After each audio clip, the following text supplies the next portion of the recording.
What's up, everybody? It's Matt again from 9 Day Performance. We're here with the Gen 3 Hemi. We're putting in the Durango, and we're going to go ahead and pin the crank. This vehicle is going to be supercharged, so we want to make sure that the crank is pinned so that it doesn't spin. If your crank pulley starts spinning with forced induction, you're just going to eventually start filing down the crank right here, and then you're going to have issues. You're going to have to replace the crank. It's not worth it. Just go to any website that you want to please. You choose High Horse Performance, MMX, whoever you want, Summit.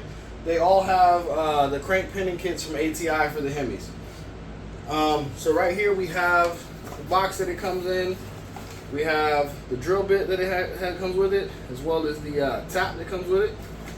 We have two different sets here, and then we have the bolt that comes with it, the pins. You can do 2 pins or 1. We're just doing 1 on this one. Okay. So first thing you want to do is make sure your engine is set to top dead center. You don't have to do that. However, on the ATI dampeners, there are timing marks. So this kind of helps out. Theoretically speaking, on these motors, once they're already timed, do you need to set this? No, but it's a good procedure to get in the habit of, just so you know. Once you have it at top dead center, our first hole is going to be drilled at the 12 o'clock position. So we're going to try to get that as close to the 12 o'clock position as possible so that our marks can be as close as possible. We're going to take our ATI fixture here. We're going to slide it on. We want the bolts right here to be lined up. Alright, so I'm going to look at this mark here. That's a straight mark. We're going to put it right there, which is about as close as we're going to get to it. Alright. Take some of our components out. Just a second.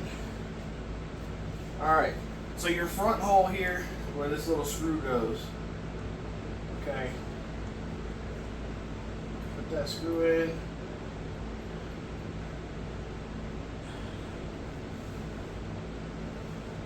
And then we have these little things, but these go in first.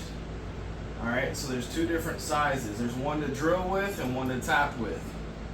So we're going to look at it. The smaller one's the one you want to use first. They are both marked. It's 3/16. And this one's marked as super small. Looks like 64th. But here on our instructions from ATI, it's going to give you step by step on what you want to do. Excuse the sticker. So we're going to use the 11/64 bushing to drill.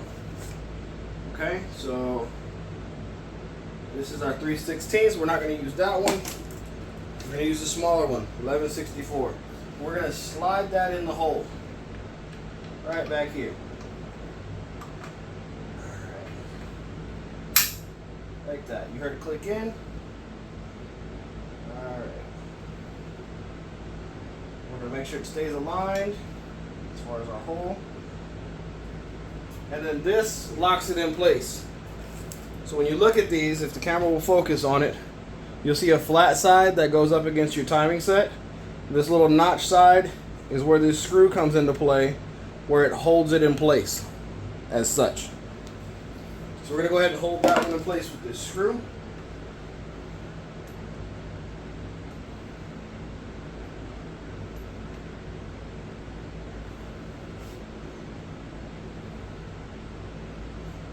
Now when you do these on the motors, you have to realize that some engines are going to be different, of course. If you try to drill through a forged crank, as far as the the fully upgraded forged cranks, they are a lot harder to drill through than a standard cast crank. This crank is forged, but it's a standard one, so we're going to be careful with this one, but it takes a little more effort. Alright, so we're locked in place there. So now we're going to get our drill.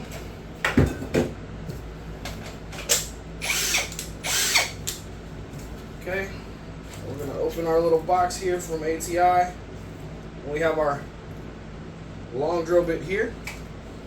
So what we're doing is we're going to drill through until we get to the bottom. I'm going to set the drill up first, but before we do that, there's an important step we have to do.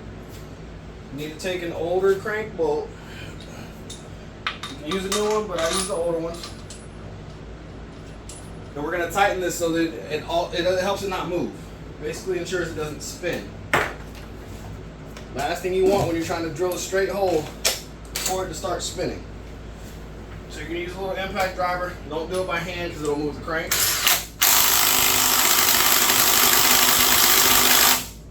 Alright, that'll hold it in place. Then we're going to take our long drill bit here. You have to be real careful because it is a tight space you're working with.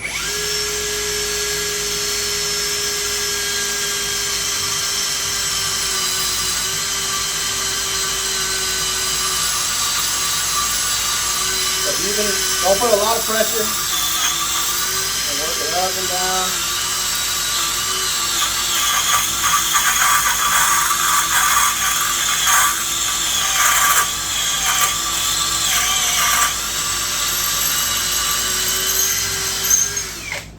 Now what we're trying to do is we're going to go through to the center board. So what you don't want to do is go all the way through the bolt because then it can snap off. So blow it off, and it doesn't hurt to check. It never hurts to check. So being that I'm using this, I want to make sure. I'm watching that to make sure it did not move, which it did not. And I'm going to check on here to make sure that there's no marks. Alright, our bolt's still good. Alright.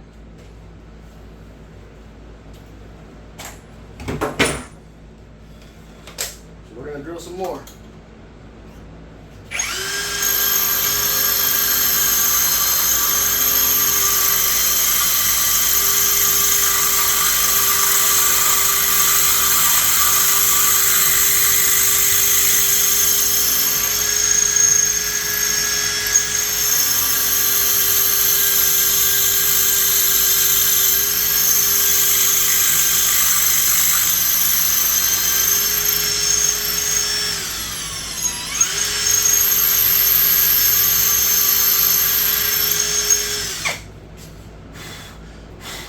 Keep blowing that off to make sure nothing gets in it. I'm going to check it again. It's very important when you're checking this, use an impact, not by hand, because you'll spin that. So we're going to double check and we're going to watch it, make sure it does not move. Not moving. Alright, now I see that I have a little mark here on my old crank bolt. That's why I said use an old one. So you see I hit the crank bolt there? So we're good, we're through. So now we're going to loosen this. We're going to switch it out. We're going to switch it out for the larger option.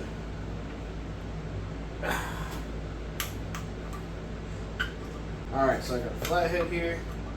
A smaller flathead was not working right.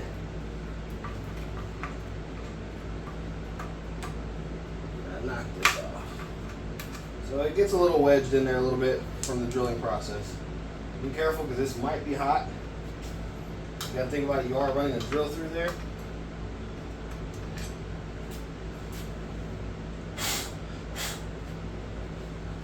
Alright.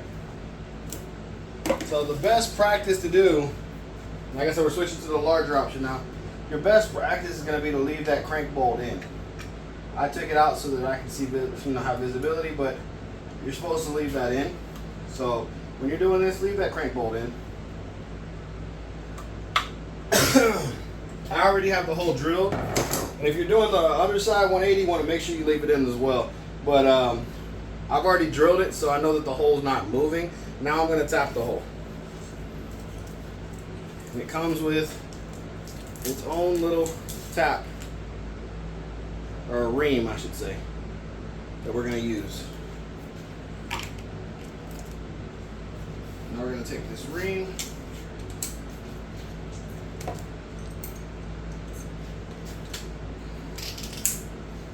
and this is going to get it to the exact size that we need. We're going to go ahead and put that crank bolt back in. Just for proper terms and the proper way to do it. So put the crank bolt back in.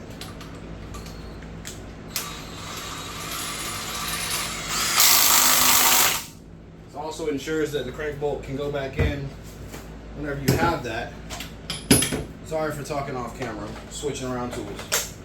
We're going to take our ream to the larger hole. We're going to go down.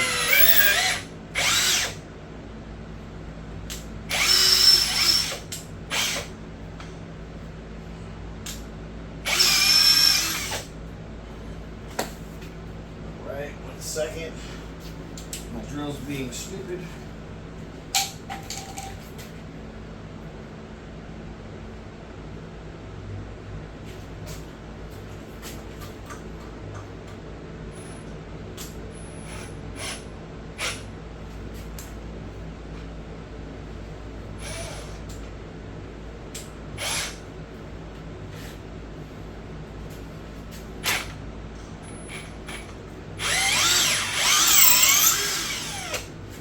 Tighten this down.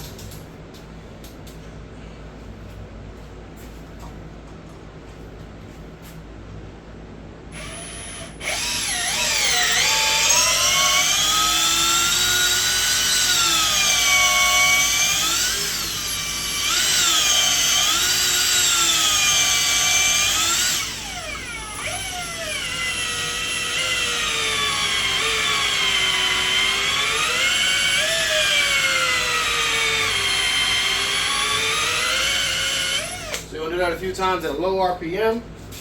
So that's good. All right, now per our instructions, we've already done this. We've removed everything. If your dampener's on, of course, you have to remove that first. We've already drilled through the crank to the center. We've changed the bushing from the 3/16 to the 11/64 hole, and we've done 2 passes in and out. And then for the second pin, if you want to do that, we're not doing that. Now we're going to install the pin, allowing it to protrude above the crank surface. It says 0.093 inches to fit the keyway of the hub. So we want to make sure it sticks up or else it doesn't do its job. So we're going to take this out. We're going to take this out. Which, remind you, this stuff is hot. And the instructions do say to do 1 pass with the ream. I did a couple passes just to make sure everything was cleaned up, but you're going to do 1 pass with that ream. Now we're going to take the crank bolt out.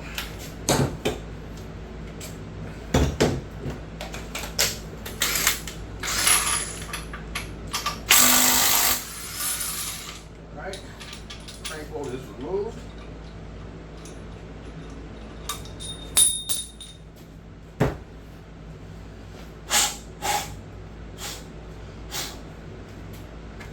Take this out, the fixture, and there'll be a nice hole right through the crank right there. Spray this off real quick, make sure everything's cleaned out.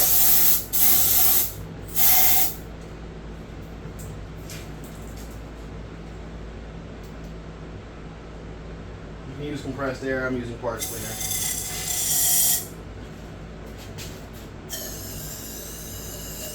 So I'm doing inside to make sure all that metal gets out of there. Okay, we don't want to be tightening metal in there. Alright, now we're going to install one of our pins. So here's the pin. It has a little tapered side. That side is going to go in first. Alright, just like that. Now I'm going to take a rubber mallet and a small extension, get it down in there. Okay, so you're not going to put a lot of force on it. Make sure that it's not hitting your crank in here. You can go up a little bit with it. So that's how you install that. Now we're going to go ahead and install our ATI dampener. So here's our dampener here. And then the keyway is going to slide right over that. So if it's up too high, that means you need to go down a little bit.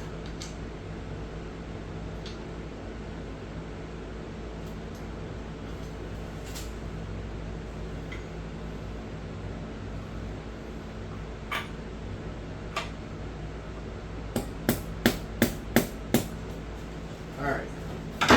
So what I'm going to do now, do not do this with a regular hammer. Use a rubber mallet.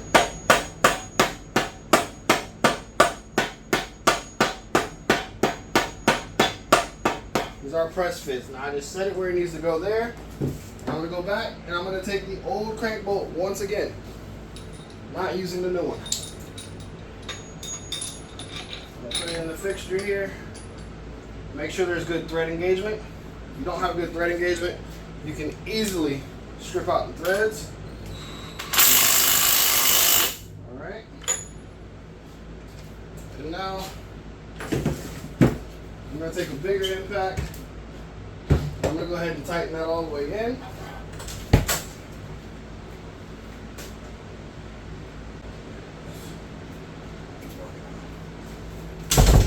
Keep your tools nearby.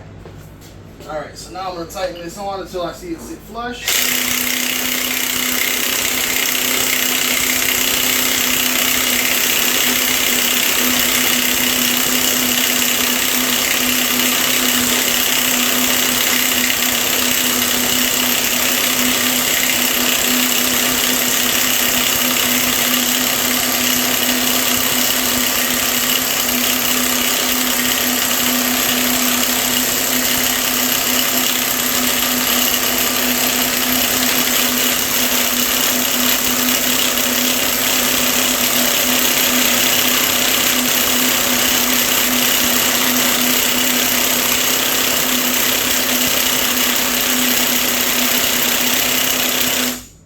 If it stops like that, you're going to want to go ahead and get something by hand to turn the motor over with. Be mindful that the pistons and all are going to be trying to rotate with you, so you might have to do something on the back of the flywheel to make sure that it doesn't move. You can wedge something in there. Mind you, if you do this install and you drill too far through this crank bolt, do not use it again. That can cause you all kinds of problems. Okay, so still got a little ways to go. Alright. So once you get that drilled, I'm going to go ahead and finish getting that fully set on. And once I get it set, we're going to go ahead and install the face. So just a moment, I'll be right back. Alright, so I got that seated back where it needs to be now. So now we're going to take this, which I did spin it a few times, so you're going to have to find the hole the right way. But to kind of line it up easier for you, if you find top dead center and you take the crank bolt out, you can actually see exactly where it's supposed to go. So we're going to go ahead and do that, take that out, because where the notch is for the pin, that's where you're going to be able to see where top dead center is now.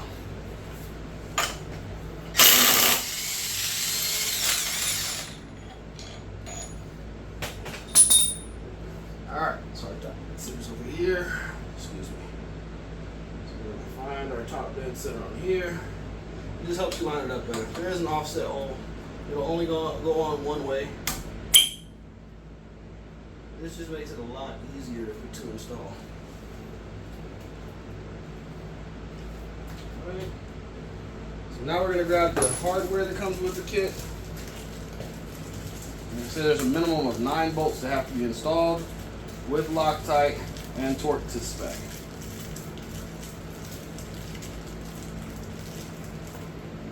Alright, so these do have Loctite on them, but I'm going to put a little more on them. They have what's called the factory Loctite. Alright, so we're going to install all of these. We're going to torque them to the specs that are listed out in our ATI dampener instructions. So grab those, torque them to spec. If you have any questions, that's how you install the super dampener, as well as how you pin the crank for the super dampener. Until next time, I'm Matt from 9 Day Performance. Y'all have a good one.